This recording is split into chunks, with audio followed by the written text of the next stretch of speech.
పల్నాడు జిల్లాలో రోజురోజుకు డయేరియా కేసులు పెరగడం ఆందోళన కలిగిస్తోంది. ప్రభుత్వ వైద్యశాలల్లో 3 నుంచి 5 అతిసారం కేసులు నమోదవగా వివిధ ప్రైవేట్ ఆసుపత్రుల్లో మరికొంతమంది చికిత్స పొందుతున్నారు. పిడుగురాళ్ల, మాచర్ల పట్టణాల్లో ప్రధానంగా వాంతులు, విరేచనాలు లాంటి డయేరియా అనుమానిత లక్షణాలతో ప్రజలు బాధపడుతున్నారు. పల్నాడు జిల్లా పిడుగురాళ్లలో వాంతులు, విరేచనాలతో 2 రోజుల్లోనే 15 మంది వరకు ప్రభుత్వ, ప్రైవేటు ఆసుపత్రుల్లో చేరడం కలకలం రేపుతోంది. 2 రోజుల కిందట సిద్దిక్ అనే 9 ఏళ్ల బాలుడు మృతి చెందాడు. శుక్రవారం ఒక్కరోజే 7 నరసరావుపేట ప్రభుత్వాసుపత్రిలో చేరారు. తాగునీరు సమస్యతోనే తాము డయేరియా బారిన పడినట్లు, ప్రస్తుతం ఆరోగ్యం కాస్త మెరుగుపడిందని రోగులు చెబుతున్నారు.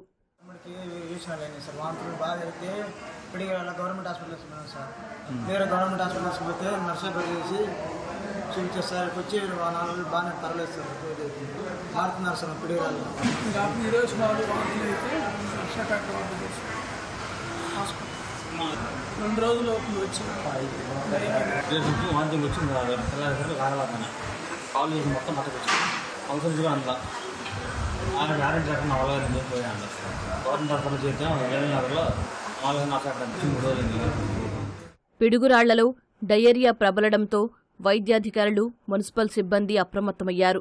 అతిసారం అనుమానిత లక్షణాలతో ఆసుపత్రుల పాలవుతున్న మారుతినగర్, లెనిన్ నగర్ ప్రాంతాల్లో పారిశుద్ధ్య చర్యలకు ఉపక్రమించారు. డయేరియా ప్రబలకుండా చర్యలు తీసుకుంటున్నారు. ప్రత్యేకంగా ఏర్పాటు చేసిన శిబిరంలో వైద్యాధికారులు అందుబాటులో ఉండి అతిసారం లక్షణాలతో వస్తున్న బాధితులకు వైద్య సేవలు అందిస్తున్నారు. పల్నాడు జిల్లా వైద్యాధికారి Raviteja, municipal regional director Ravindrababu పిడుగురాళ్లలో వైద్య శిబిరానికి వెళ్లి పరిశీలించారు. బాధితులకు స్థానికంగా అందుతున్న వైద్య సేవలపై ఆరా తీశారు. వైద్య సిబ్బంది అప్రమత్తంగా ఉంటూ ప్రజలు అనారోగ్యానికి గురైతే వెంటనే ఉన్నతాధికారులకు సమాచారం ఇవ్వాలన్నారు. డయేరియా లక్షణాలతో బాధపడుతూ శిబిరానికి వచ్చే వారి సంఖ్య శుక్రవారంతో పోల్చితే శనివారం నాటికి తగ్గిందన్నారు.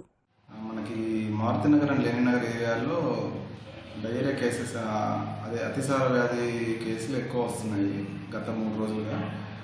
దీనికను మరి మున్సిపల్ కమిషనర్తో కూడా మాట్లాడి ఈ సోర్స్ ఏంటి అని ఐడెంటిఫై చేస్తున్నాము. మెయిన్గా వాటర్ సోర్స్ అని ఐడెంటిఫై ప్రస్తుతానికైతే అనుకుంటున్నాము. టెస్టింగ్ కూడా పంపించాము. ప్రజెంట్ మనకి గత 3 రోజులుగా మేము చేస్తున్న సర్వేలు వీటి వల్ల కొంచెం కేసులు ఐడెంటిఫై అవుతున్నాయి. ట్రీట్ చేసి పంపిస్తున్నాం. అందరూ స్టేబుల్గానే ఉన్నారు.